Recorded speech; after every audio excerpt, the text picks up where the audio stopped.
I পেশাব করতে গেছি আর গার্লফ্রেন্ডের হাত ধরে আইছি। ওরে ভাই রে চলি গেছে কই ওরে ভাই আর কইছি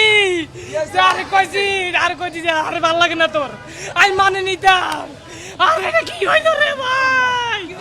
আরে ভাই চলি গেছে ভাই। আরে কয় আই কো তুই মেন্দে বসো আই পেশাব করি আই। ও পেশাব করতাম যাই আই দে গার্লফ্রেন্ড নাই রে ভাই। ও বন্দি ছিলাম রে ভাই। ওই বন্দি জীবন ধরে না।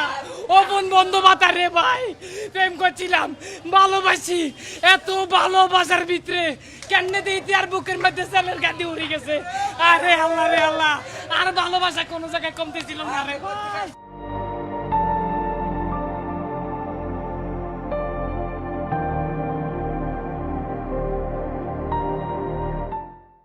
ওরে ভাই ওই গত বছর ওই আয়ো তুফান সিনেমা দেখছি।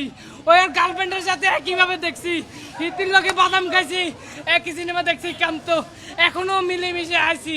তবে হিতি যে আর এইভাবে বুকের মধ্যে সেলের গায়ে দিব আই কল্পনা করতাম আরি নয় ভাই।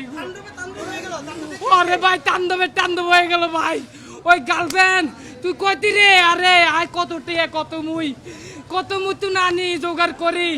আরে আরাম মাতুন কই মই বিকাশে তুন টিয়া আনি এ সিনেমা হলের মধ্যে আইছি। আই তো আর গার্লফ্রেন্ডে বুঝতাম দি না যে আর কাছে টিয়া নাই। আমি মোর সবসময় নিজে অনেক বড় মনে করি। কথাই আছে নিজে সবসময় ছোট মনে করতে। তবে আর নিজে অনেক বড় মনে করি।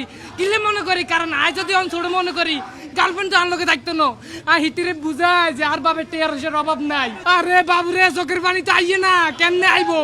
কারণ হিতি তো আর রক্তে খাইছে। এই রক্তে মাখে টিয়া খাই ইতিও না রে বুকের মধ্যে সেলের গায়ে উড়ে গেছে। না এই অভিনয় করতেছি না রে ভাই। বিশ্বাস করতে না ভাই আর গার্লফ্রেন্ডের লোক আইছে আর বলক ভিডিও আছে একসাথে হাত ধরছিলাম। এই ভিডিও আপলোড দিউম তবে আপলোডের মধ্যে কইম যে আর গার্লফ্রেন্ড তো আর লোকে আর আসিল না চলে গেছে কই বাইরে। চোখের পানি তো সবসময় আইছে না রে ভাই।